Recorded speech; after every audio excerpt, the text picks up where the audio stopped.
What it really means to live life golden. Sweetheart, are we offending you? Yeah, we're golden, baby girl, we're golden. They're about to see us shine, cause we're golden. They can't ever break us down, cause we're golden. They're about to see us glow, cause we're golden. Yeah, we're golden, baby girl, we're golden. All right, welcome back to the Leisure House podcast. We got guest Cooper Robinson from Northern California. How you doing, man? How's it going? Thank you for having me. Of course, man. Feel honored to be on the official Leisure House podcast. Official Leisure House podcast. So we had Coop's first outing today. Let's run through that a bit. Tell us about how that went, man. Like, you came from SoCal, from UC Irvine, a Division I, and now you're at the SEC throwing against Kentucky SEC hitters. Yeah. So tell me a little bit about your outing today. Well, I mean, the outing went great. I think I did everything that I wanted to in terms of going out and competing. But I think what we touched on a little bit earlier that I think was the coolest part for me was just the energy that both teams had. Yeah. And it's something that I know I haven't necessarily experienced in a scrimmage. Yeah. That just makes it so much easier to go out and, like, compete and want to win and do all these different things that just feels kind of like a grind without it. But yeah, it went well. I don't necessarily know the exact stats, but I felt good about it for sure. I mean, dude, your energy is unreal. Like, me playing at first base, just watching you strike out Emilian Pitre, who's an elite hitter. The GOAT. He's the GOAT. Shout out Emilian. Zitre. Zitre. But, I mean, you got to a 3-2 count, and I was like, all right, he's in his bag right now. And I always peek over, look at the miles per hour. You're touching a 94. Yeah. And I was like, all right, he's going to throw him a heater right now. Me and Pete were in the hot tub before talking about it. And okay. I try to stay tame with the amount of chirping back and forth that I do with the black squad and the blue squad. Because, you know, everyone has those days. It's a tough look when you go out pre-game in the clubhouse, you know, trying to get everyone to be on your side and tell them how good you are, and then you go out and have a bad day. Yeah. So you got to find a happy medium, but yeah, for me and sure. Pete were talking in the hot tub. Yeah, dude, it was funny because we were like talking. I think it was yesterday in the clubby, and you know, you always ask, "Oh, are you a black squad or blue squad?" And then like I found out you're on black squad, and I honestly have never seen you pitch before. So I was excited, and you came out, and I was like, "Damn, I love playing behind guys that have good like pace, good energy. And you're throwing strikes, and you look good today. So that was fun to play behind." So you're from Northern California. So tell everybody what part of Northern California and what got you to UCI. Kind of like your journey of high school and how that went from, like, how did you decide you wanted to go to UCI? Yeah.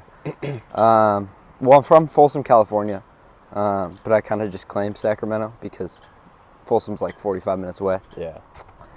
And obviously no one knows where that is besides the Johnny Cash song, Folsom Prison Blues. Uh-huh.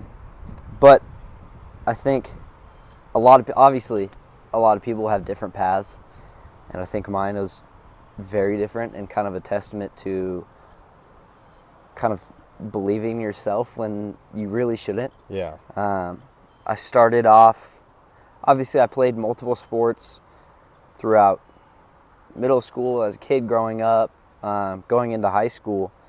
Obviously ended up sticking with baseball, but I was kind of the kid that was really short, pretty chubby, like on paper should not have been a D1 athlete. Yeah. And in my head I knew, like, this is what I wanted to do. I didn't necessarily know what sport, but I knew that this was my goal, was to play the highest level that I could in whatever sport, because I know that brought me true enjoyment. Yeah.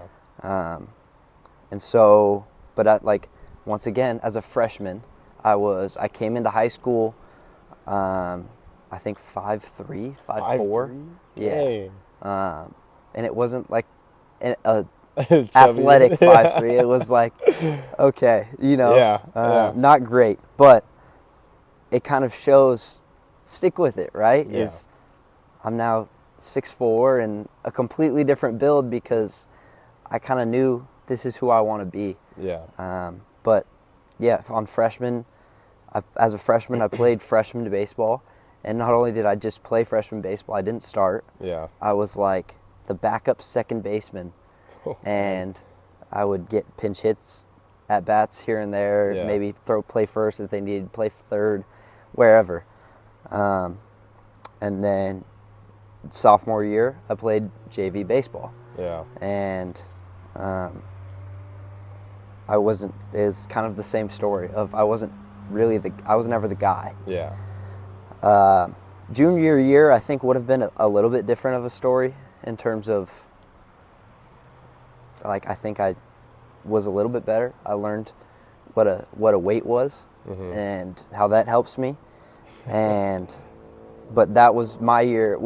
That would have been your senior year? What are you, a 2020 grad? Yeah, 2021, high school. I was a senior. No. You were a junior. I was already graduated. So I took a So gap what year was COVID for you? 2020, my Okay. freshman year of college. Okay, so 2020 was my junior year. Okay. So we got like 3 or 4 games in.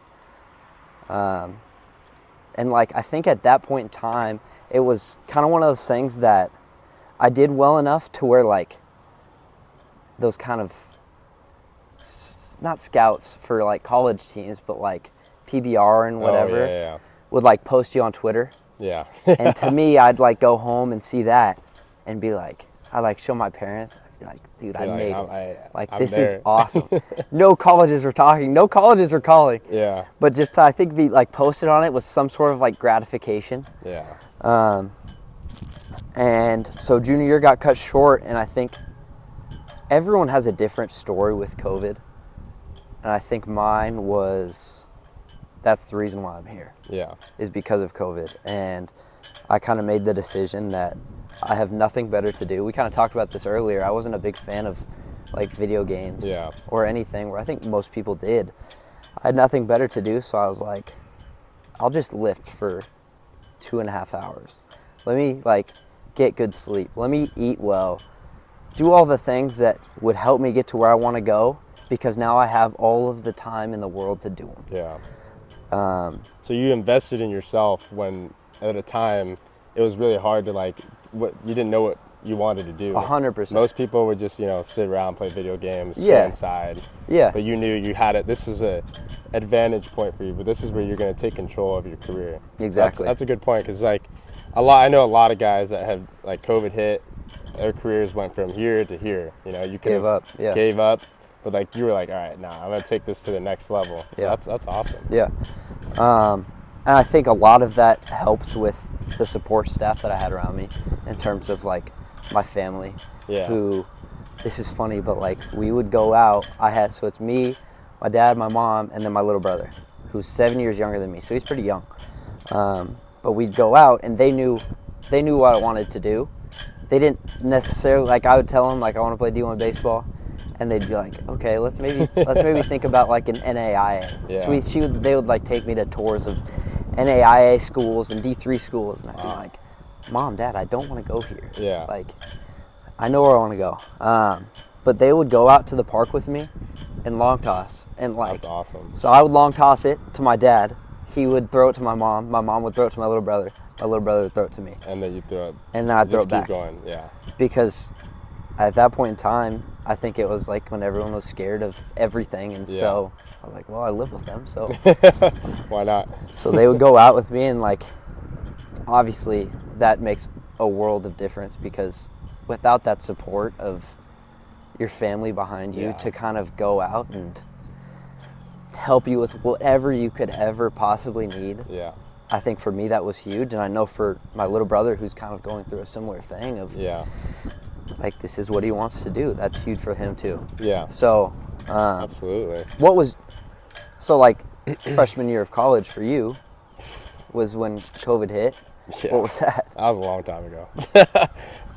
It was crazy. So I decided to take a gap year out of high school, and I was kind of in a similar situation as you, where I was undersized. I just was like average at everything. I could hit, but I couldn't hit bombs. Like, I just was getting hits here and there. Nothing impressive, but enough to be in the lineup and play. So after my gap year, I went to Illinois Chicago my freshman year. that was one of the most amazing experiences I ever had Really? because me and my brother my older brother played at the same school for a year. So we went to Illinois Chicago. I met a bunch of people. There was a couple of SoCal guys on the team, so that was cool. But like being in Chicago was like a culture shock. Like the city's beautiful, the people are awesome, but it was cold, really cold. Yeah. So it was hard to get adjusted to, especially for 6 a.m. weights, waking up, walking from the dorms in the snow. And I'm like, what am I doing here? Like, Once again, do I really love it this much? How bad do you want How it? bad do you want it, dude? So I'm like, 6 a.m. weights. every day, man, I'm just like, wow, like this is what I got to do. Well, because that's the part that's funny is you say 6 a.m. weights or you say 7 a.m. weights, and a lot of people will be like, that's not bad. Yeah. That's not terrible. Yeah. But what they don't know is like, that's 6 a.m. weights. That's a 4:55 alarm Oh clock. yeah, they add up too. They So add it's up. Not, like you do it one time, you're like, oh yeah, but like, you're doing this consistently every week in, week out, and it's not even the 6 a.m. weights. It's what you have to do after that. You got to go to class. You got to be Yes. accountable. Kills you. And then you got to go back to practice and do a whole thing, which is totally fine. Like the baseball part isn't the problem. It's just having to go to like class and all that, which And can then be you annoying. and then you start your day at like Yeah. 5 o'clock. Yeah, you're like, wow. Now what do I do? But then that's the part that's funny. Suddenly you just have no clue, like what to do. Yeah, You're like yeah. sitting at home. yeah. I've done everything. I don't know what else I could do what right else do now. I do?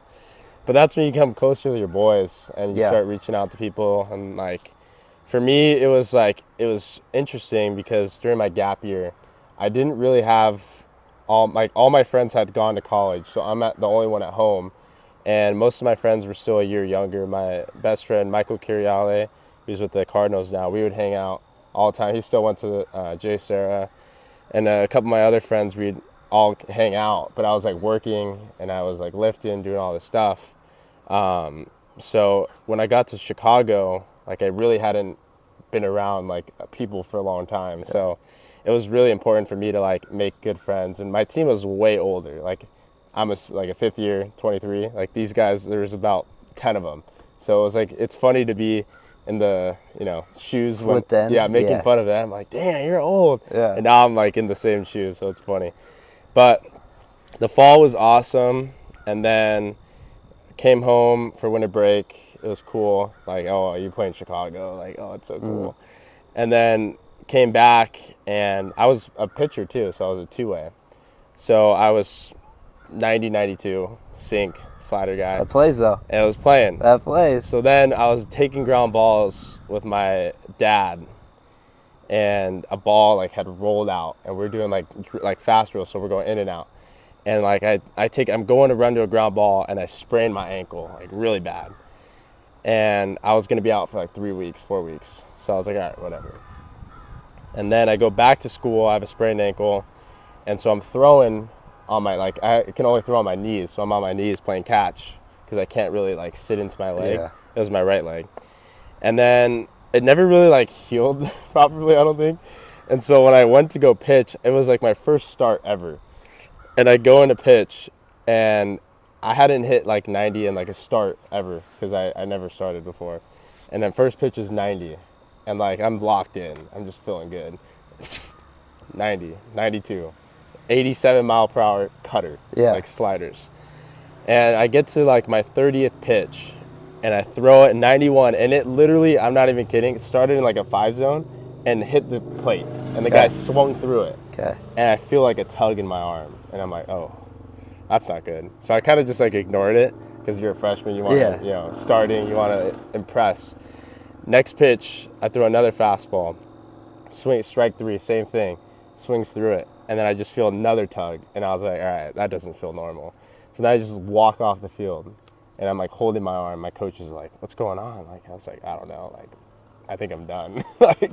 So that was just like a depressing moment. And this is when I kind of knew I didn't want to go back because none of the coaches ever even asked if I was like okay. The first Didn't initial check in on you or nothing. never checked in on me. Like I was going through it, and we're still playing. So I hadn't decided if I was going to get Tommy John or the injection, which is like the PRP. Yeah. And so they're like, oh, we have a lot of success with the PRP. Like, you should do that if you want to continue to hit. And I was like, all right. So I do the PRP injection, the next day, Was it completely torn? no, it was like I think it was Partial? like 30% partial. So it was partially torn, and they said you can do the Tommy John, but I was like, I kind of want to still hit. Yeah. So season starts, and we travel. Actually, I hadn't got the PRP, so we go to Auburn, and we get swept by Auburn. But I got my first 2 college hits at Auburn, so that was pretty cool. Yeah. Good experience. Good experience. And then we go next week, and we're going to Vanderbilt. And we're facing Kumar Rocker, like all those guys. And I'm like, oh my gosh. And before the weekend starts, they all bust there. This is at UIC? UIC, yeah. That was your guys' schedule? Dude, Auburn and we Vandy? went 0-11. Our first 11. That's a my tough first college 11 games, we lost all of them. So we go to Vandy before I get my injection. Get the injection, fly to Nashville. My coach, this is the first time he said, like our head coach, first thing he said to me in about like a month, because he never showed up to the practices or anything. He goes, "You feeling all right?" And I'm like, "Yeah." He's like, "All right, you're batting third. You're DHing." And I hadn't hit in like God knows how long. And I'm facing Kumar Rocker. Nice. And I'm like, all right, cool. Yeah. Like, I'm not going to tell my coach, like, no, I can't. Like, I can't hit today. Welcome to college. Here's 97. Yeah, 97. And he's there's a video of me on Pitching Ninja. You guys can check it out. It's me sorting on a slider, Kumar Rocker slider. Classic. That was an awesome experience. But so we go and play Vandy, get swept by Vandy. So we're 0-7. We played 4 at Auburn, 3 at Vandy. Go to UC Santa Barbara, get swept. So we're 0-10. And then we go to Florida. And You probably had family at Santa Barbara, though. yeah, family Yeah. came. I got my first college double there. And I went 2 for 4 on the weekend. And then we go to Florida and we play like a tournament, lost our first game. First 11 games, gone. That's brutal. Yeah, it was so bad, dude. I was like, why? Like, this team, like, there was no fight either. It was just like 0-11. It's all right. Whatever. Yeah. They're SEC. Like, what? Like, this is like awesome. Like, why are we just giving up? So that's how I knew. And then after that, we came home and we played like a Division II school. Like, after playing all these schools, and we finally beat them. We won our first game. The weekend first, I think Horizon League series was coming up, and on national television they go, "Oh, the Ivy League has canceled their season or something," or like Yeah. stuff started happening. I'm like, "Oh, hopefully like nothing happens to us," and then like minute by minute, things are just happening. Our weekend's canceled. Next thing you know, we're like going out on St. Patty's Day, and like going downtown Chicago, which was amazing experience. This Yeah. is before like they shut down everything, and I had like a great time with all my boys. And then after that, I think the next day they like say everybody's got to leave, like you got to go. So we have to move out of the dorms. We move out of the dorms. Me and my brother drove from California to Chicago, so we had to pack up our stuff and drive home to California. And like this is like the peak moment of like, all right, like you can't touch anybody, Yeah. So we're driving home, and my mom's scared. She's like, what if they close the borders of like the states and we're like in the middle of like Colorado or something? Just mass panic. Yeah, mass Everywhere. panic. And so then we get home, and it was crazy because then I was like, I don't really think this is like a real thing, And then my family, everybody got sick, like everybody. And I thought it was the worst sickness I ever had. It was never confirmed if I had COVID. Yeah. I don't think I did. I think it was like a food poisoning or something. But yeah, that's kind of how my freshman year went. And then came home and started rehabbing, which worked out really well because I just had the injury. You gave yourself time. So I was able to go to rehab Yeah. every single day. Shout out Nathan Kurtstrand. He helped me through. Like, he was awesome. Like, he's a big reason why I continue to play and had big hopes and dreams to play Division I. So Play here. Yeah, SEC. I think it's so interesting that you have just completely different stories in terms of how COVID impacted different people. Yeah. And I think in the sports world, it's sad because you had a lot of people lose their last year of eligibility and decide to kind of hang it up or whatever. But I think it was like, probably a positive experience for you because you gave yourself time. Yeah, it worked out really good for me. Like, honestly, like, probably the best thing that ever happened to me. Because then I knew I didn't want to go back to Chicago, and it kind of gave me, like, a reason not to go back. instead of like playing a full season, maybe doing well, and like I just want to keep playing here, because like you're just satisfied. But now when I left, I was kind of like, dude, like I think I could play somewhere better than this. Yeah. Like I think I can go play at USC. Yep. And like USC started being in my head. And once something like gets in my head, like I need to get it done. Like this Yeah. is what I want. And so I'm like, all right, so the only way I can go to USC is if I go to JUCO. And so I go to Santa Ana College, and I had no idea what was going to happen. Like I had no idea how good the team was. I barely had any knowledge on the coaches. And I go, and my brother had been recruited from there, so he kind of knew my brother. He was like, yeah, man, like just, that would be awesome for you to come play for us. And I was like, all right, cool. So I go to Santa Ana, and it was the biggest year of bounce backs ever because of COVID. So all my boys that I played with in Little League and like until high school all played on Santa Ana. And I'm like, hadn't seen them. Yeah, it was a reunion. Now I'm close with like most of them. And it was just crazy because like I hadn't seen them in like 5-10 years. Yeah. And so go to Santa Ana, and that was another whole experience. So it's been really cool. But so tell us a little bit about when you got to UCI and how you decided you wanted to play SEC baseball. Yeah. Well, I'm trying to think, because how I ended up at UCI was, so obviously I told you junior year, nothing came from it. COVID ended, and me and my dad just kind of like took almost every opportunity possible to go to different tournaments that would maybe just get me on the map with someone. Yeah. And so this is my summer junior to senior year. So we were doing that, and I was pitching well. I think I hit 90 for the first time, like towards the end of summer. Yeah.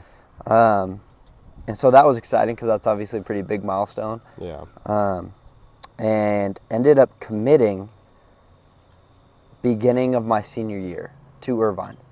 It was my best offer by far. Felt right. They were just off of regionals. They lost to Stanford, who went on to Omaha. And I was like, man, if I want to play D1 baseball, I want to go win in Omaha. This is my route. And so I think in your head you have everything planned out. Yeah. Of, all right, I'm going to go my freshman year. I'm going to be a Sunday starter. Then I'm going to go to the Cape Cod, have a great year. Then I'm going to come back my sophomore year, and I'm going to be a Saturday starter. And then I'm going to have another great summer, come back my junior year. Be the Friday guy, get drafted, done. Yeah. And then it doesn't happen. Yeah. And then you're like, what do I do? Yeah. And that was a struggle for me. I was a freshman. I had 15, 16 innings my freshman year. Bounce kind of shaky in terms of like got a spot start. I'd have a long relief outing. I'd be super good, like feel on top of the world. Feel like I'm the truth. Nothing could stop me. And then you go out and you give up 4. Yeah. And then you feel like you're not the truth. And then it keeps going, and it's like this super big roller coaster ride that teaches you a big lesson. Yeah. Of someone, I forget who told me, but like ride the wave, not the roller coaster. Ride the wave, not the roller coaster. If you're riding the wave, you're in the middle. Yeah. You're not going to get high on the highs. You're not going to get super low on the lows. But if you're on the roller coaster, it's an up and down. Yeah. And for me, that was huge. That I wouldn't even say I learned till recent. Yeah. That was like, enjoy the great things that happen on this field, but understand that that doesn't really make you who you are. Yeah. And being able to cut that off for me was the difference of having my emotions from the baseball field drag on to school and to my family and to everything else. Being able to cut that off and be a person outside of baseball was huge for me in terms of controlling my emotions and success on the field. Yeah. So I think I learned that my sophomore year, but had a decent freshman year. I played and went to the Northwoods. Have you played in the Northwoods? Yeah, I did. Before my freshman year. So that's just an experience in itself. Yeah. I loved it. Yeah. I was on maybe one of the best teams the Northwoods have ever seen. Yeah. That's how you know that you want to continue playing though. When you can go to 100%. Northwoods and you can like enjoy it, then you know that you can play minor league baseball. Well, I think, everyone talks about minor league baseball as the biggest grind that you would ever face in your baseball career. And I think that's a pretty good glimpse of minor league baseball. Yeah. Yeah. And that's just how it was, I don't know how, like, my routine as a pitcher is different than yours. Yeah. But I would kind of wake up at, it's a late night, so you're waking up at 10. Yeah. Make some food, go lift, come back, go to a game. Yeah. And, like, my personality, I'm A-okay with doing that every single day. Yeah. I have no issue with that, and I think that's probably most people Yeah. that are willing to put up with it, like yourself. Yeah. And so I think that has a lot to do with why I loved it. I knew why I was there. It's always funny to sit back and look and be like, I'm in the middle of Wisconsin right now, and my family's in Wait, California. where'd you play? Wisconsin Rapids. In Wisconsin. I played at Eau Claire. The Rafters. The Raptors. There you go. Dang. But yeah, it's definitely funny to be like, how did I end up here? Yeah.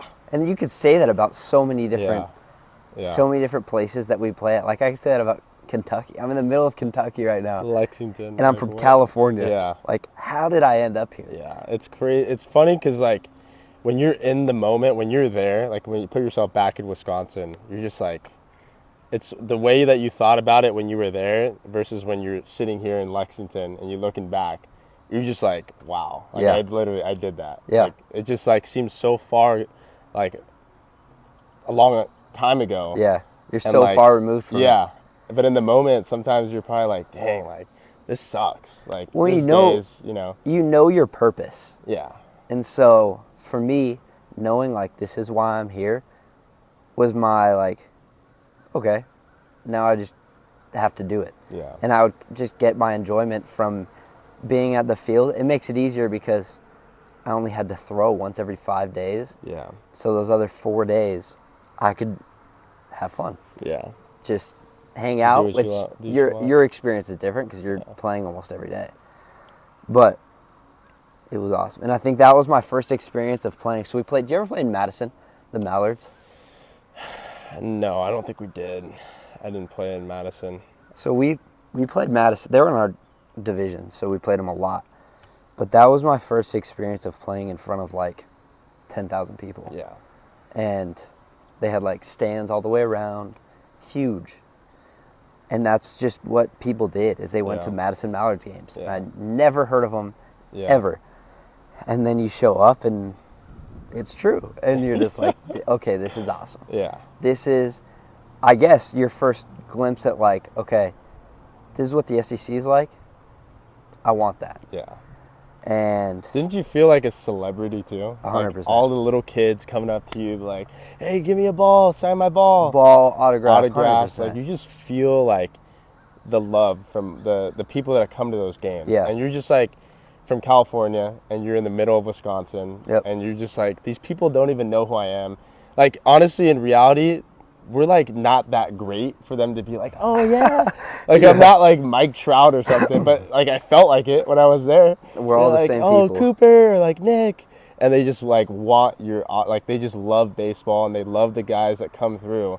And that's like the feeling, I think, of the SEC, the culture. That's just Yeah. the biggest difference I've seen. I'd say in a way it's like validation Yeah. of you work your whole life to, I think you work your whole life to be in the bigs. Yeah. Because that's who you like envied as a kid. Yeah. Was, for me, it was Matt Cain.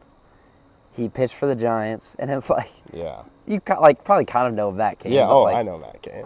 But that was who I wanted to be, and that was who I looked up to. And so you work your whole life to get there, and that's kind of a glimpse of, makes you feel a little bit like you're there. Yeah. Well, like, it's also just little things of, you go out to eat, and someone would be like, you play for the Rafters, huh? Yeah. And they like pay for your meal. Yeah. You're like, Something dang, small dude, like this that, is so man. sweet. Yeah. This is awesome. It's really cool to like have that love of the like the city that you're in. No and doubt. It's like a city you've never even heard of, and they treat you like you're an MLB star. No doubt. And like the host families that you have, they treat you like Awesome. their own kid. Like it's just like an awesome experience that the way you look at it is the way it's going to go for you. Like if you're just like, oh, I'm in the middle of Wisconsin, I hate this, I have to play 75 games, like I have to play this, like you have to do, like look at it like you get to do this. Yeah. Like, you get to be in the Northwoods, you get to have a host family, you get to go pitch for, you know, your team, and you get to enjoy the people's appreciation of you. Yeah. So That's the other part that's nice, is that I've been so blessed to have awesome host families every single year of summer baseball, because I've heard some crazy stories that for me it was like, I'm thank good. God. I'm good. Yeah. They were, Wow. every host family that I've had has been so awesome in terms of just taking you in and understanding, like, this isn't home for you, Yeah. but they do whatever they can to, like, Make make meals for you and, like, Yeah. make you feel at home for the 2 months that you're there. So that part's nice. But yeah, I had a good summer in the Northwoods. Got on a couple radars in terms of prospects list and whatever. So I think for me that was a big thing Yeah. in terms of, like, once again, validation. And I think I didn't know it at the time, but I was still definitely held back mentally. I felt like I was doing everything physically, lifting every day, eating well, hydrating, doing everything you can to be prepared and to Yeah. grow as a player. But I was kind of neglecting the mental side Yeah. of it, which I wish I didn't wait to take so long to do. Yeah. And I've been, like, trying to preach it to my little brother of, like, I mean, as a kid, I didn't have a ton of confidence, Yeah. but he has all the confidence in the world. And so it's like, keep that. Yeah. Like, you have to keep Yeah. that, because that's going to be the driving factor for everything you do.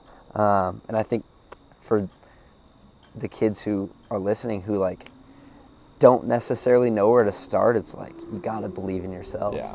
And the mental side of it, you talk about it a lot, but you don't truly understand it. But that's the difference between the guys who are in the big leagues and the guys who aren't. Yeah. Is Absolutely. mentally they are prepared and ready to Compete at a high level. compete and win, because they know, Yeah. like, in their mind, you go onto any big league field you want, they would tell you they're the best. Yeah. And you may not even know their name, but they'll tell you they're the best. Yeah. And you'll know their name. Yeah. I'd never truly understood that. Yeah. And I'd say this summer, my sophomore to junior year, it clicked for me. Yeah. Of, like, oh, this is who I can be. Yeah. I mean, I saw a little spark of that confidence today. Yeah. And, like, it showed. Like, when you were on that mound, you knew that you were him. And the energy you gave off to all the guys in the infield, the outfield, we knew you were him. Yeah. You know? So, like, when you can believe in the guy that's on the mound, because you can tell that he believes in himself, and the whole infield, outfield, we were talking, communicating, like, everybody said they loved playing behind you because we could tell that you were confident up there and you believed in yourself. So we're like, I believe in this guy too. Yep. Well, that's the thing, is, like, Coach Roselle talks about a lot, our pitching coach, is the pitchers are the tip of the spear. Yeah. And if you have someone who goes up on the mound and looks scared, looks timid, looks like they don't want to be out there, why would anyone want to play behind you? Yeah. Why would your team want to win? Yeah. So for me, I was very selfish in that way. I feel like I don't feel great today, Yeah. and it showed. Yeah. I would say it showed my freshman and sophomore year, and that's kind of the flip, or the switch that I've flipped, is how you act on the mound dictates how much you win. Yeah. Like, there's no, it's not like a surprise, the correlation between the people who care about winning and their actual wins, Yeah. and how much they get behind their team and how much their team gets behind them. Yeah. Absolutely. So I think that has a big impact. Yeah, absolutely. For sure. But yeah, to kind of go off what you were saying, like, I feel like Roselle does a really good job.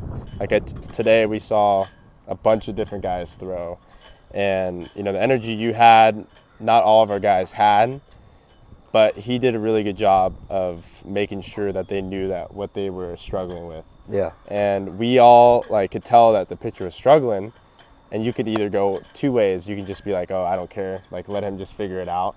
Or you could just be behind him, you know, give him some encouragement, keep talking, keep doing your thing. And it can change the flip of a switch. Like, when you're on the mound, say you're struggling, don't got your best stuff.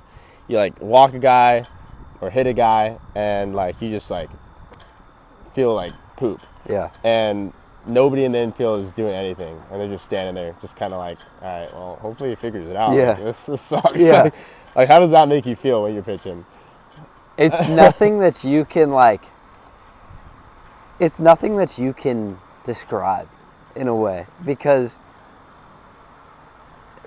as a hitter, you can go 0 for 4 and kind of hide. Mm-hmm. You know, like, you can have a terrible day Yeah.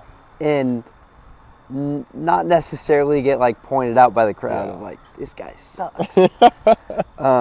Because it's just like, you know, you got a couple punchies, you popped up, you grounded out. Yeah. Like, it's a terrible day for you. Yeah. You feel terrible, Yeah. but you'll be fine. Yeah. As a pitcher, it's like you're on, like, an island. Yeah. Just by yourself, Yeah. no boat in sight. Yeah. And that's the mental difference that I'm talking about, is the guys that are good are going to be able to change something. Yeah.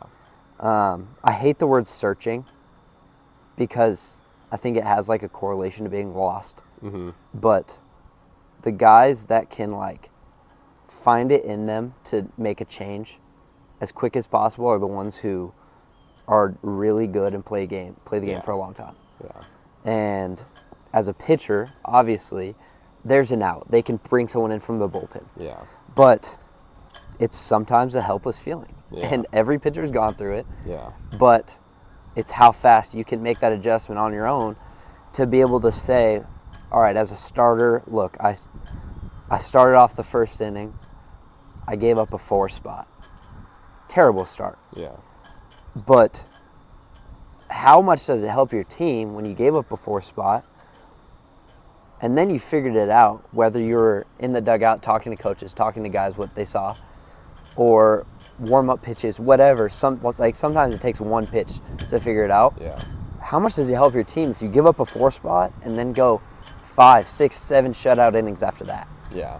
Like, obviously, high school baseball is a little bit different. Yeah. But to be able to do that on a weekend for a college baseball team is huge. And people don't understand that fully. But, like, to save your arms You need to go for deep. Saturday and Sunday and Tuesday is so huge in terms of Yeah. winning Oh my God. that it's like it's so much affects it, where if you just kind of caved in, rolled over on the Yeah. after giving them a 4 spot in the first inning, they brought someone else in, Yeah. that you're, to an extent, your weekend's kind of blown up. Yeah. Yeah. So I feel like the way that the pitcher can, if he can give up a 4 spot and still carry himself like he threw 4 shutout innings, I still believe in that guy. For sure. And, like, I'm going up to bat and I'm going to fight for that guy. I'm For like, sure. all right, we're going to get him back right here. Let's get something going. Because in college baseball, man, it's not easy to score runs, but it can be like a flip of the switch. Yeah. Like, a 4-run lead is not a big lead. No. Like, it can just change like that. especially in the SEC, and especially in the SEC, when man. Oh, every my park goodness. flies. Yeah, and every guy can hit. Like, Yes. It's like every guy can pitch, every guy can hit, and every park flies. Yep. So, Well, that's the danger of it all, is that yeah. 1 through 9 Yeah. can take you off the scoreboard. Yeah. And so there's not really a rollover to where you can, like, all right, get through 1 through 5 Yeah. and get your free outs after that. That's Yeah. not a thing. Yeah. So, also at the same time, it's exciting Yeah. to know that there's not gonna. I'm not gonna name any teams, but we were Yeah. talking about earlier. To Yeah. know there's not any teams that you're gonna go to on a weekend and just kind of walk onto their field and be like, this sucks. Yeah. Because there are those teams. Yeah. I feel So that So it's actually going off that, when you were at Irvine and you would go to, like, West Coast schools, yeah. what, like, obviously we haven't played any games in the SEC, but just like the scrimmages we had, would you say, like, on a Tuesday against a West Coast team, not to name names, it's more fun at this scrimmage here with no fans than it is to play on a Tuesday at a West Coast game? No doubt. There's no doubt in my mind goodness. that you take a bus to some schools and just kind of think, Yeah. why would anyone want to come to these games? It doesn't, like, if I was a Oh, fan, man. I'm not coming. Yeah. So, They yes, don't even put it on TV either. no, no. We scrimmaged today, and I would absolutely say, yes, it is more fun than some of the Tuesday Yeah. games you play. Yeah. I could have watched that game from the stands and had way more fun than going to a And been real entertained, Tuesday. for sure. Yeah. For sure. Like, that was actually one of the most electric scrimmages that I've ever been a part of. Yeah. And nobody was here. For sure. Like, that was awesome. Flip the script on you. Okay. We talked about worst places without naming any names. Coolest man. environment you've played in college baseball so far. Okay. Coolest environment. Environment, park, fans, everything. Auburn. Really? Auburn. Okay. When we played Auburn, I actually have 2 experiences at Auburn. This is why it's been electric. When we played at Auburn my freshman year, obviously it was like a complete culture shock. I had not seen Division I baseball before, and I'm opening up my Division I career at an SEC school. Yeah. There were 6,000 fans, but it felt like there was 15,000 fans. Their park, they had it filled up from behind home plate down the lines. There was a parking structure in left field filled with fans. They had the frats toss and die, playing beer pong, and Yeah. I'm like, wow. This is This college is college. This is the SEC, and I'm at in the Horizon League. Yeah. And I was at a school. We got maybe the soccer team showed up to watch us And I'll tell you what, that's a Yeah. great weekend. Yeah. That's And so, I mean, that was I'm shaking my first at bat in my cleats, and I'm like, holy shit, like, this is awesome. Yeah. And I think my first at bat, I flew out, and I got my first college hit, struck out, and then got my second college hit. So that was like an unreal experience for me for my Great. first, Yeah, because great I weekend. got to play in front of fans, an amazing. I think Tanner Burns was there, who was like a first rounder. okay. And so we faced him. But, like, to be able to get my first college hit at an SEC, that's how I knew that I could just, like, this guy's throwing 97. He's a freshman. And, like, I just barreled him. Yeah. I'm like, I guess I got it like Once that. again, you felt like you're him. I'm like, I'm him. Yeah. And I go to Vandy and, like, K 4 times. But Ride the roller coaster, ride baby. the You roller thought coaster, you were the yeah. best in the world. But then we go to Auburn again when I was at SC. They were supposed to come to us. Then there was a rain that they couldn't play, which is weird because California doesn't really rain. Yeah. So we got rained out to the point where we had to fly to Auburn and play. So I had already had that experience, but like now that I'm at a bigger school, I felt like there was more fans, and I felt like they were way more chirpy. Like it was just like a cool, like this is what I want to play in front of. Like this Yeah. is what makes college baseball fun. Yeah. And don't get me wrong, like you're gonna play against teams that have 10 fans, and you still got to figure it out. Yep. But when you can play in front of that environment and get the chance to do it, like it's an unreal. Like you just can't do anything without. Like that's just what you want, you know. For sure. So I mean, what was your favorite college experience? Freshman year, Oregon State.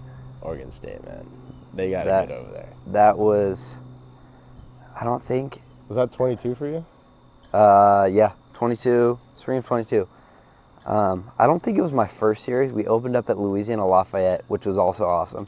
One of those places that you like pull in, obviously before BP, so probably Yeah.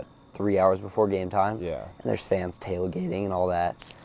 But Oregon State, I think, was the coldest game I've ever played in my life, but also the most fun. Yeah. And just the environment. I remember like their Friday starter my freshman year was Cooper Jerpy. Lefty. He's disgusting. Disgusting. He's disgusting. Disgusting. He's disgusting. He's like low to mid nines from Yeah. like right here. Yeah. With a wipeout slider. Yeah, you can't even Wipeout. It's If you're a lefty, good luck. Like yeah. no shot. But I'm sitting in the bullpen, cold as can be. I'm like, okay, let's get this started so I can go home. Yeah. And he does his whole routine, whatever, throws his, or like, doesn't throw his warm-up pitches, but like national anthem, is kind of sitting behind the mound, and Swag Surfing comes on. and you like look around and all the fans are like swaying side to way. side, picks up the ball, throws his warm-up pitches, and it's just one of those moments that you look around and you're like, this is awesome. Yeah. Like, Yeah. I don't play here. This isn't my team. I'm playing against them, but this is awesome. And I ended up getting, I don't know what day I got in, but at one point in time, it was like a swinging bunt. Swung over a ball, dribbler to like the first base side. Yeah. Me and I crashed, first baseman crashed, had a weird like communication issue. No one called for it, no one went for it, and it was just sitting there. Yeah. Those are the worst. And I think there may have been a runner on or something that got to third base, and the place went crazy. Oh my gosh. And that was, again, one of those times that was like, okay, I just gave up a hit. That shouldn't have been a hit, Yeah. but you like can't hear yourself think. Yeah. Because it's Just so loud. crazy. Yeah. And it's one of those times you pick up the ball, you're walking back to the mound, and you're like, okay, this is kind of cool. Yeah. My coaches are yelling at me because we didn't communicate on a bunt play, Yeah. but this is kind of cool. Yeah. So for me, that was Oregon State for sure. You know what's actually funny about Oregon State is there when your team strikes out, what they play? The chainsaw. The chainsaw. Oh dude. my gosh. Oh I my- have nightmares of the chainsaw. The Because chainsaw? the worst part of it, Cooper Jerpy, Yeah. I think may like- have against us set like a single game record for strikeouts. Was it against you guys? It was against us. I like- saw it. Wasn't it like 15, 16, 17, I something think it was along those 17. lines. I think it was 17. And every single time. Oh For those of you who don't know, on the scoreboard, right field, just you see a tree my log come God, up dude. and just a chainsaw. Loud. I mean, it's loud. It's unbelievably loud. That's the thing about Oregon State is they have speakers everywhere. Yeah. Full volume from the second you get there to the second you leave. Yeah. And it is so loud. And when you hear that 17 times Oh, in a night, God. Yeah. you just want to leave. Like, I get think me back we- to the hotel. Let's restart tomorrow. Yeah. I think we struck out like 33 times on a weekend against Oregon State, and it was just Every single time. so annoying. But it's Without- fun. It's like cool. Like, Without failure every single time, but it's Yeah. awesome. It adds to it, Yeah. right? that's what you gotta love about it, man. Like there's just those like cool little details that like schools take pride in, Yeah. and like obviously when I strike out and I hear that, I'm like, all right, like, Yeah. turn this off. But like when you're on the other side of it and you hear that, like you're just like, yeah. Fires you up. Yeah, it fires the fans up. We're there to support you. So Yeah. it's like, why not take that extra step to like have something for everybody to enjoy? 'Cause that's what Exactly. makes the games more fun in the first place. So, Exactly. Yeah, it's cool. I wonder what we do here. Do you think we have any cool ones?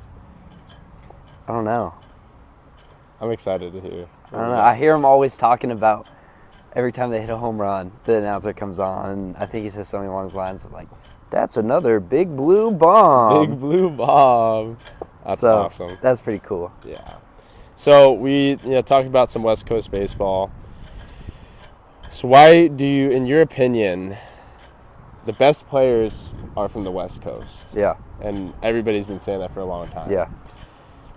Why do you think that West Coast teams, like, I mean, just like being here and looking at this facility, they are invested Yeah.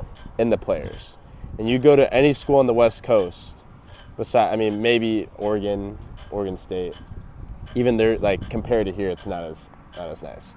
Why don't you think West Coast teams, community invests in their teams as much as the SEC schools do? I think it has something to do with the West Coast guys are leaving. And there's a reason why they're leaving is Yeah. because of stadiums like that Yeah. and fans that show up. I think to me it's crazy that you have historical programs like UCLA and USC that I think you could testify to this, get very little fans. Yeah. And I've always been curious for it. I don't have an answer, but I think in California there's so much to do that maybe sitting at a baseball game for 3.5 hours isn't what they want to do on a Friday night. Yeah. Um, Which sucks. It 'cause does it's like- suck because I think what makes this place special and what makes the SEC, ACC, any of 12, those Big 10. Southeastern Conference, whatever. I think what makes those schools special is that there's not much to do. Yeah. Like, All these schools are in like nowhere. They're No. like literally in the middle of nowhere. there's not much to do besides go to football games, Yeah. go to baseball games, go to basketball games, whatever. And it's like, for me, it's even the little stuff in terms of, like, you walk around here and everyone's wearing a UK sweatshirt, a UK polo, something UK, something Yeah. blue, just to run errands, to Yeah. do anything. Yeah. It's very different at Yeah. Irvine. It's very different at LA. Yeah. I think all of it adds to the overall support Yeah. that we receive here that we didn't necessarily get at an program on the West Coast. Yeah.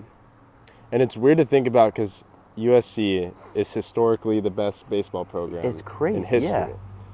And I could probably call up like a couple like travel ball teams to come watch us play. We'd have more of them be there than like fans from LA. No doubt. Because it feels like, I mean, SC is supposed to be like this big community. Everybody, you know, SC, like, oh, SC in the West Coast is huge. Yeah. And for like the amount of like support and the community that it has, I just don't feel like this, like it shows Yeah. in the sports atmosphere. You know what I Yeah. mean? Maybe at a football game, Coliseum. But like when SC didn't have Caleb Williams, There because wasn't many. I've been at SC before Caleb Williams and when Caleb Williams was there, it's a complete different change. Yeah. And it's like it's one guy. Like when he leaves, is it not going to be the same? Yeah. Like I feel like SEC teams have like unconditional love for their team. You know what I mean? Like I'm sure LSU having a down year, it's not like they're gonna have 20,000 fans instead of 80,000. Like those guys, they want to be there. still like, go. They just love their school, Yeah.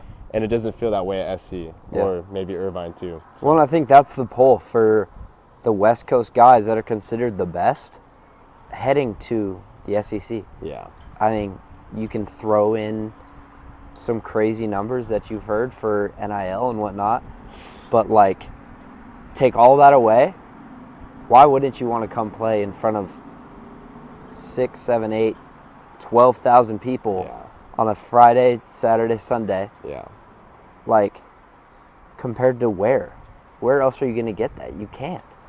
So, I think that alone says so much about the support that we receive yeah, from not even just like while we're on the baseball field, but like from Yeah. the community. yeah, And so that's, for me alone, that's been pretty cool. yeah. That's why it was a big reason why I decided to come here, is because as soon as I got on the phone with Coach Minge, you could just feel that he just loves Kentucky. Yeah. He loves the baseball program. He loves to be here, and he's Yeah. been here for 17 years. And every day we show up, he just is the happiest man on the Yeah. planet. And sometimes you're just like, what? Like, why is he like so excited? Yeah. But then like you gotta love it. Like this is like, he just loves the team. Loves and the like team.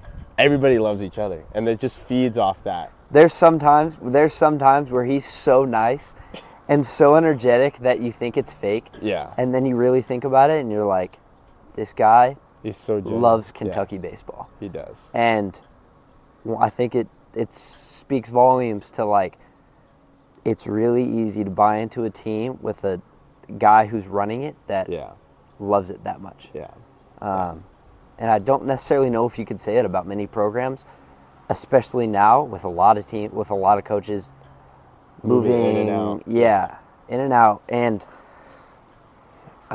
that's just not the case here. Yeah. So that part is just different. Absolutely. I totally agree with that. And just like on top of that, like you're able to monetize off NIL now. And Yeah. like that's huge here. Like everybody, there's a lot of opportunity. And NIL is such a huge thing nowadays. And I don't even think it's like the deciding factor of whether I want to go to a place or not. But it's nice to know that there's a community where I'm playing at that will support and like do whatever they can for the NIL opportunity. For sure. You know what I mean? So Yeah. it's cool to be a part of that. I love being like, I already love playing here, and obviously we get to play at this amazing stadium. Yeah. But like, I just love the guys. Like, compared to like the last 4 years that I've played, this is one of the like most close teams, brother for brother team I've ever played for. Yeah. And it's awesome. So Well, and it's one thing that's interesting to me about that. Were you guys quarter system at USC? now semester. So we were quarter system, which means, like, we've been here for how long do you think? Month and a half? Yeah. Month and a half of us being together every single day, practice, lifts, hanging out outside the field at each other's houses, whatever. We've been doing that for a month and a half. Guys that I played with last year are just now getting to school. Yeah. Like, school hasn't even started. Yeah. And that's such a difference because the camaraderie that we've already built and we're just going to add to it now Yeah. is night and day compared to like everything in quarter system is just sped up. Yeah. You have to do everything so much quicker. Yeah. Where I think obviously the big word is family here. It's easier to build that family when we have each other's backs because Yeah. we've experienced different things compared to this expedited experience that you'd have somewhere else Yeah. on the West Coast. And the thing you said about family is, I guarantee every single team you're a part of will talk about family. yeah. But what we do here on a daily basis, and I've never been a part of a team where we've done team meetings before, like a weightlifting. I don't know if you were there, but Yeah. we do like the team meetings. We like watch something and then we talk about it. Like every day we're doing something that's about family. Yeah. Like everybody will talk about it, you know, like Yeah. everybody's like, oh, we're going to be a family. Like this is our family. But like I feel like we do what it takes to be a family. Yeah. You know what I mean? Like, Don't it's talk just about like- it, be about it. Yeah, don't talk about being about it. We got quotes of the day. Like, what? Like, this is awesome. Yes, Like, for sure. The fact that coach talks about it and we have to do things to, like, actually be about it, that's how you know that this team is going to be, like, amazing family. Well, and I think that, like, I'm sure we'll talk about this, but, like, being in the portal, a big question that gets brought up, and it kind of seems to be like a buzzword, is culture. Mm-hmm. And there's not even really a definition for culture. And there's not really a way to describe culture because everyone you ask is just going to be like, the culture's great. Yeah. But, I mean, going through the transfer portal and talking to a ton of different teams, figuring out where I best fit, you kind of try to imagine, like, okay, what's the culture? Yeah. Because that really affects how much you win, how much you enjoy the experience. Not even, like, how much you win, but how much do you want to win for each other? You know exactly. What I mean? And I think, in my opinion, I can only assume yours was similar. That question was answered by family. Mm-hmm. And they never said culture. They never said anything about that. All they talked about was family. And when I first met Coach Minge, I talked to him on the phone, but he said, we will not offer you until we get on a FaceTime with your parents as well. And that's something that I've never experienced before. Like, Yeah. I got on a Zoom call with Coach Minge, and his family was there too, Yeah. meeting my family. Yeah. And so it's like, okay, don't talk about it, be about it. They're being about it. There it is. Right And their families are always here. Coach Yeah. Rozell's family is always here. And it makes it easy. Like, Yeah. who wouldn't want to be here Yeah. when you just feel loved? there. Yeah. So Yeah. On top of that, you have the $50 million facility. that helps. Yeah. So No, it's that like, helps. all right, like, That helps for sure. where's the cameraman? Like, this is literally a movie. Like, it's literally a movie. Yeah. And I couldn't ask for anything better. Well, I don't know. So, like, I committed a week before I was on campus. But watching they posted, like, a video on YouTube, of, yeah. like, the tour of this place. Yeah. And just watching that, like, with my family was the craziest thing. Because you're just like, okay, you're checking numbers. Like, Yeah. are they actually reaching out? Like, they're Yeah. talking to me. Yeah. That was one of the craziest parts, was Absolutely. knowing what you know and like thinking, all right, this is the standard for college baseball. Yeah. you don't get treated like a college baseball player here. You get treated like a professional. That's So- that's it right there. Yeah. That is it right there. Yeah, so what you said about like the professional, what like the biggest thing was that like when we did, this is like a small little detail, but the bod pods, the way that they want us to be, like where they want us to be weight and body fat, they're like, this is the professional standard. Yeah. Did they talk to you Yeah. about that? So like, I was like, oh, okay. So like, we're treated like professionals, like you said, even to the smallest detail. And I think, it was we did a bunt competition today. We do that before every practice. We do a competition, whether it's picks, pitchers pick off, something. And the team gets crazy when we get it done. And Yeah. we always get it done. So we did the bunting today, and I think it was, I forgot who it was. It might have been, I don't Well, to know who add it on was. to that, what they may not know is I've never heard of this before, but what we have to do here is earn your gear. Oh, yeah. Yeah. And I think that adds to, like, you talk about people going crazy for a bunt competition. Yeah. It's for gear. Yeah. Who doesn't want gear? Yeah. So it Oh makes my it easier to gosh. get behind your teammates and, Yeah. like, yell Yeah. because it's for a purpose. Yeah. And actually to go off that is the earning the gear, I've never like had to do that before. And it's like, I wouldn't say it's like a normal thing, but like usually people will get, or like teams will get their gear all at once or maybe like distributed. But the way that they do it here is that like you go through competitions, maybe pitchers get strike percentage. Yeah. Right? Yeah. And we'll do like hitting and we'll do our drills. We have to be like 14 for 20 or something. And so you're just that much more locked in Yeah. because you have a purpose for it. Well, because every swing matters. Every swing matters. And you want to talk about, like, getting game-like reps? That's how you do That's it, how you do it right is there. add pressure, and every swing matters. Every pitch matters. Like, we do a lot of ours on pick-off plays Yeah. or on bunt plays that we have to execute. Everything matters. Yeah. And I think that translates directly to a game because we've been doing it since August. Yeah. Middle of So- August. And like what I was talking about the bunt was we had to get like the hula hoop, and if it was to the right of it, just barely, that it doesn't count. And somebody bunted it, and it was a good bunt, but our standard was to be left or foul, right? And he just missed it, and he's like, "Hey man, that's just not our standard." And so I was like, "Dang." Yeah. Like we really focus in on professionalism, the standards of success that we have here at Kentucky. And I mean, this is my 4th different school that I've been to, and I've never experienced anything like this Yeah. before. And that's saying a lot. I mean, I've been to 4 different schools. Like, that's a lot of schools in college. Yeah. But I mean, just like every team talks about standards. Every team talks about being good at bunting, little things, right? But I just feel like we actually do it, and we actually talk about it, and we actually be about it. For sure. That's like the biggest difference I've seen. Yeah. So, yeah. Absolutely. Yeah, it's been an awesome experience. So, you drove from California. I drove from California. Tell me a little bit about that drive, because I have my opinions on the drive and whether I will be doing it again or not. I will be spending the next however many months we're here figuring out how to get out of it. Yeah. But it was an experience. Yeah. It was me and my dad. We went from Sacramento to Salt Lake City to Lincoln, Nebraska here. Yeah. And it was like straight driving. Yeah. We're not stopping for any scenic routes.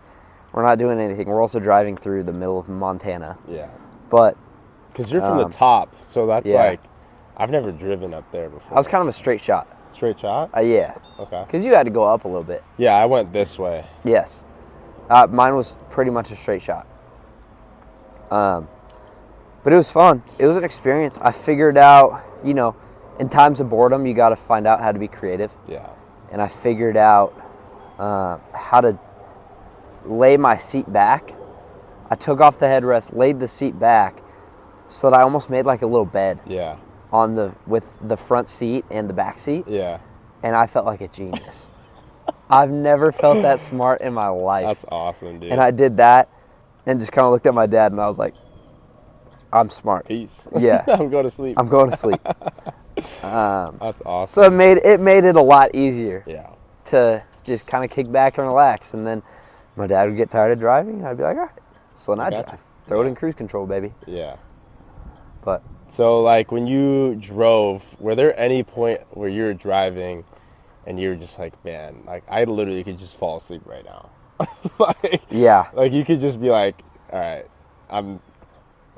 there was a couple of one of these right here. you're like, all right, come on, Yeah, dog, we're almost there. Lock it in.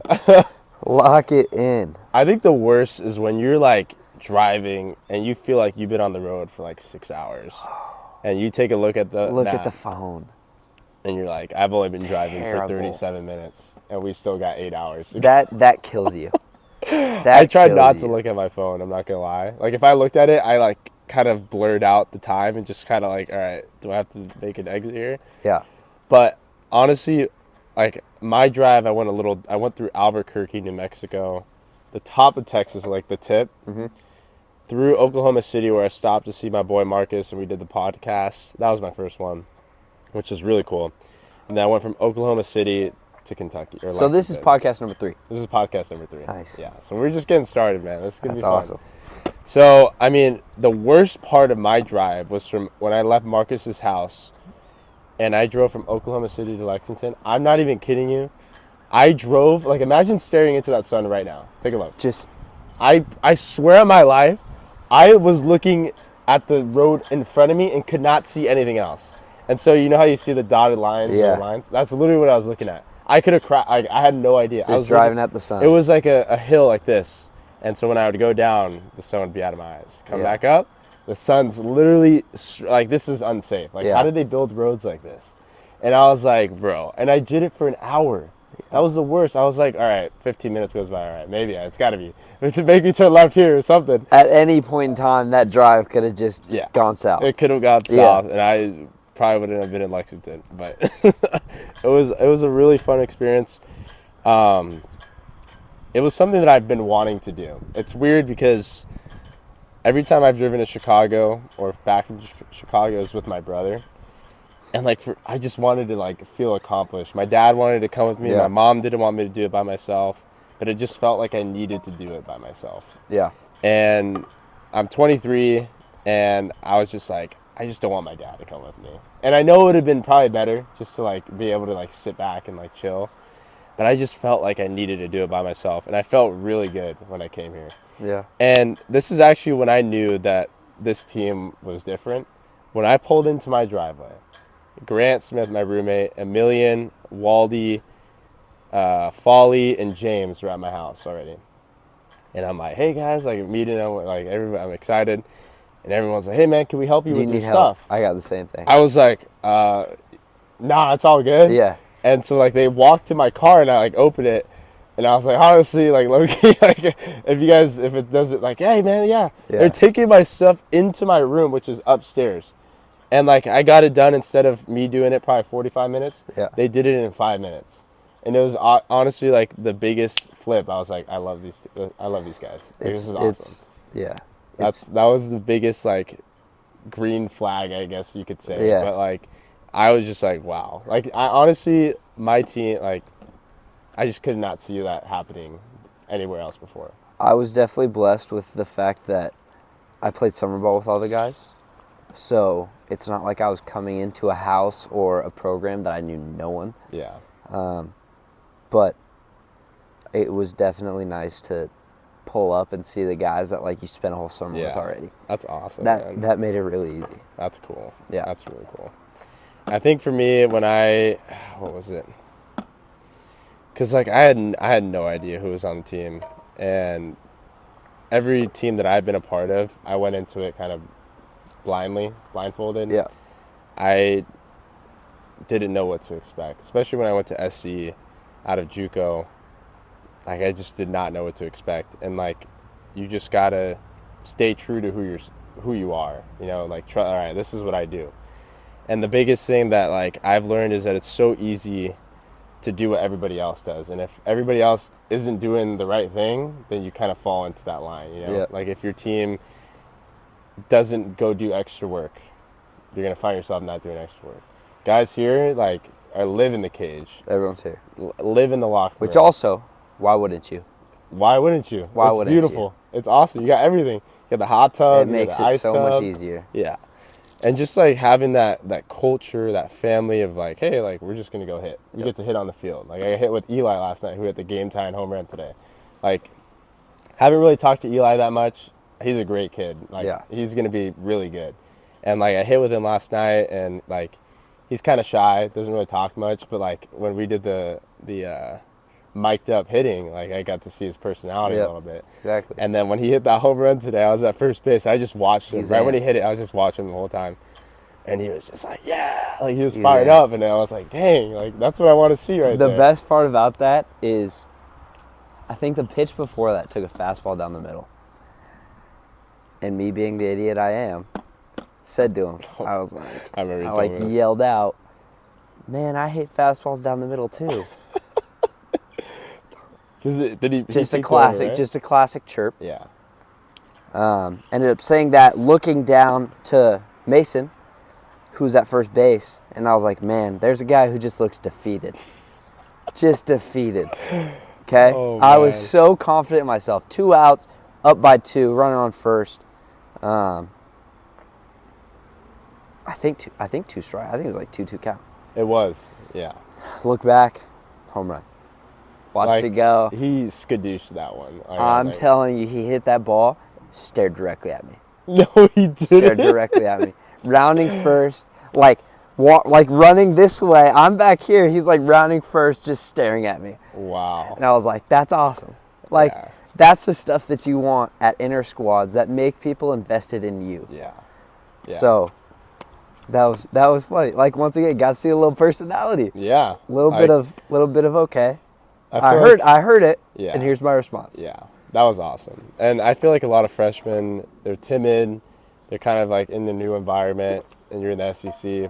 A lot of great players that are established themselves, and a lot of them are a little timid. Yeah. And like when you get to see their personality, like you're like, hell yeah. Yeah. Like that's what we want. That's who you are, and just be you, man. For Like, sure. That's all you got to do. And actually, a big one that sticks out is Griff. And I lift with him all the time. Like, I love him.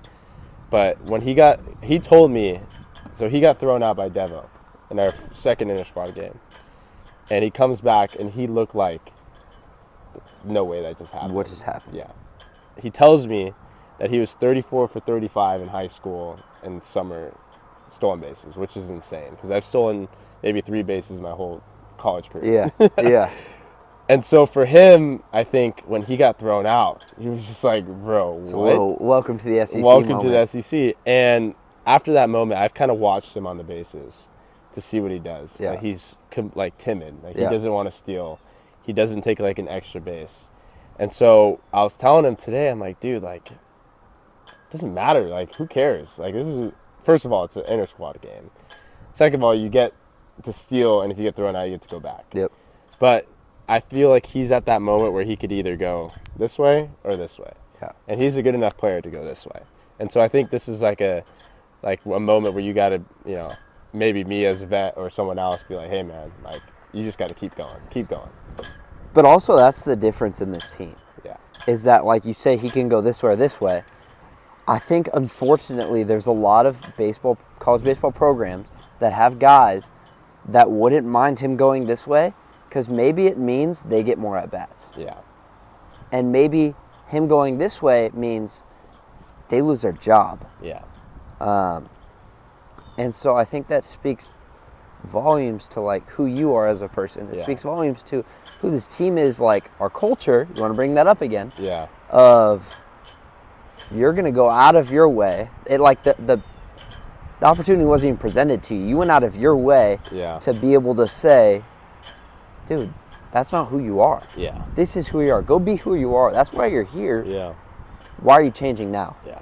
Because you're here because you were great. Yeah. And you are great and you're going to be great. Yeah. And so I think that's really awesome to see. And it, once again, answers that culture question. Because I don't think you're the only person on this team who would have done that. Absolutely not. So Absolutely not. yeah, that's cool as a pitcher to see, or just as someone from. I'm completely separated. I'm just in the dugout chirping Yeah. because I already threw. Yeah. And yeah, that's really awesome to see. Yeah. That I don't necessarily think is as prevalent as people think. Yeah. And it was actually, this is one of my favorite things, is that like before the game, pitchers choose which side they want to support. And today, the black team did not have most of the squad. And I was recruiting too, so I took that personal. Really? Yeah. Dang, I was walking around. I was telling people, come to the black squad, and no one wanted to. That's crazy. And the thing was, like, I mean, maybe 70%, 65% were on the blue squad. Yeah. And I felt like we had the whole team in that dugout, and we had 12 guys, 13 guys.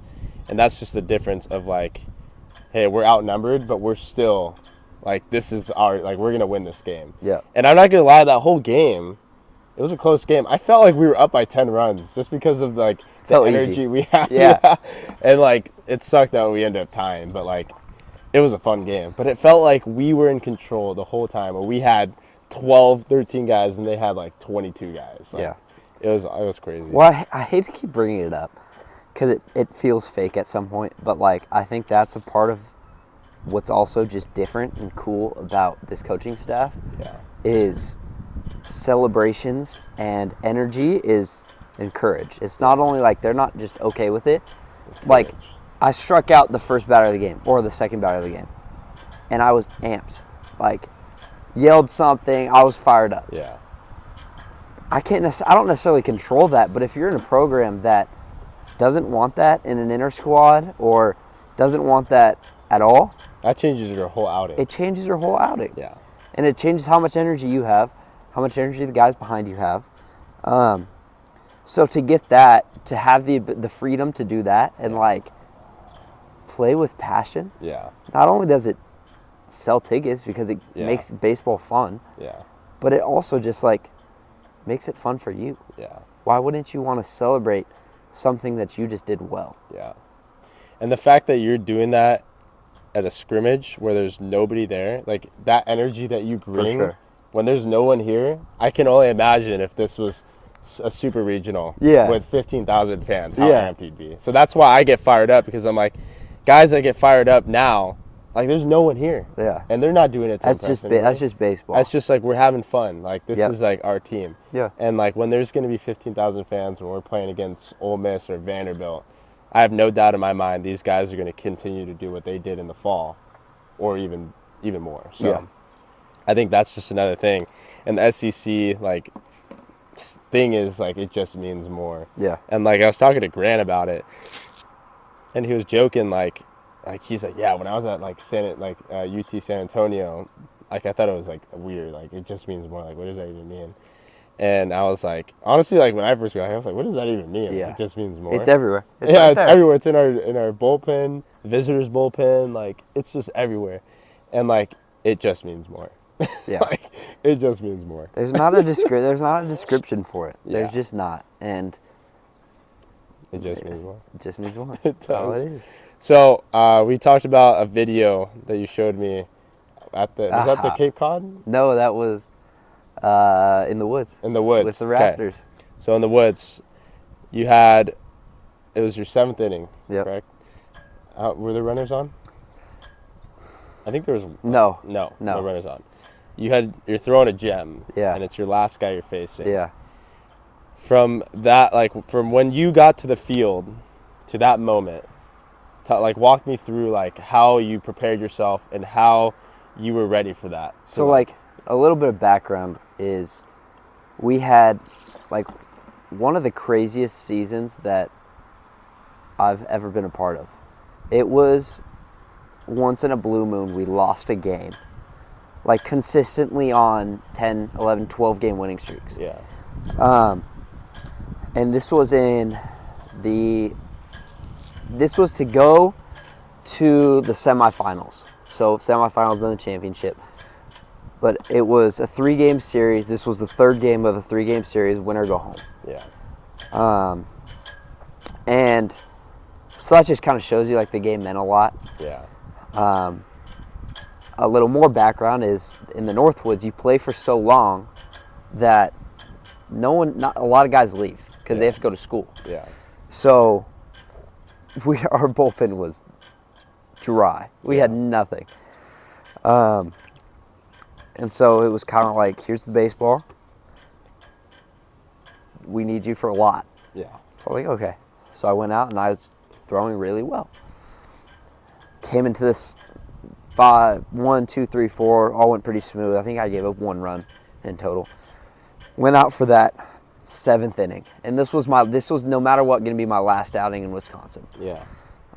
Went out for that 7th inning, and something was just like different. Like the entire year, we would never go more than 4 innings. Yeah. They would never let us. So then to go 7, I think the crowd knew that. It was a big game, so it was sold out. And I think they knew that, and they were like, dang, like he's still going. Yeah. And so that amps you up a little bit. And I remember I went strikeout, ground out. I went first pitch fastball, strikeout, strike swinging. Second pitch fastball, strike swinging. And like, as a pitcher, there's no better feeling than them pretty much knowing what's coming. Yeah. And Still missing. Yeah. Yeah. Like in my head, if there was a dream scenario where I feel the best about myself, it's when I throw a fastball that they miss on. Because they knew a fastball was coming. They saw a fastball. They swung at the fastball and missed it. Yeah.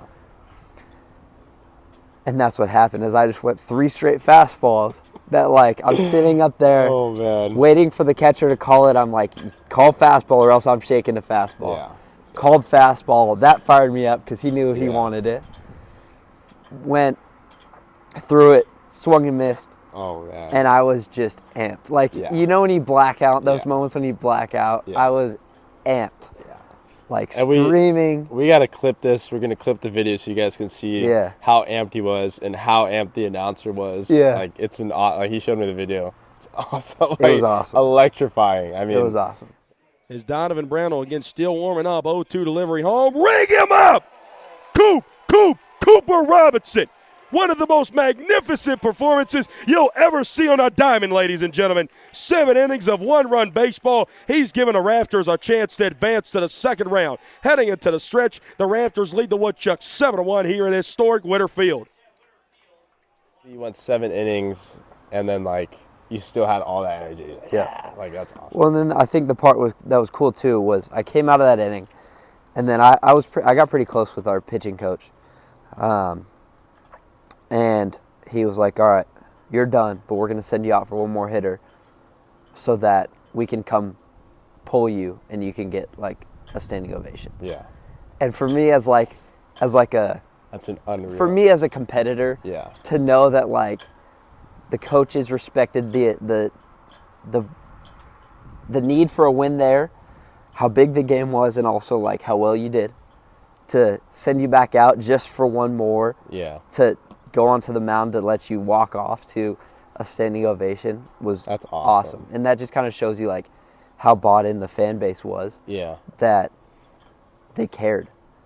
And, that was one of the coolest moments that I've had. And also, it was my last one. Yeah. So, to kind of walk off and look around and see everyone standing up and clapping was pretty cool. Awesome thing. We talked about the SEC, talked about Kentucky, we talked about California and long drives. Cooper Robinson, everybody, pitcher. Stay tuned, watch it this season. He's going to do awesome for us. Appreciate you, Coop. Ready on this podcast. I appreciate it. Stay tuned for the next Kentucky Wildcat that will be on here. Thank you.